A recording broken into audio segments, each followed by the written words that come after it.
College படிக்கும் போது இப்படிதான் ஒரு பெரிய கிரவுண்டில் ஒரு பெரிய இறை செய்தி போயிட்டு இருந்துச்சு.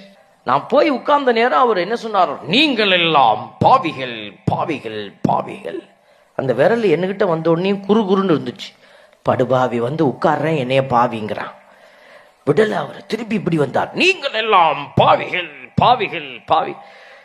ரெண்டாவது தடவை சொன்னோனையும் நம்ம பக்கத்துல எப்போதுமே ஒரு ஆள் உட்கார்ந்து இருக்கும். யாரு?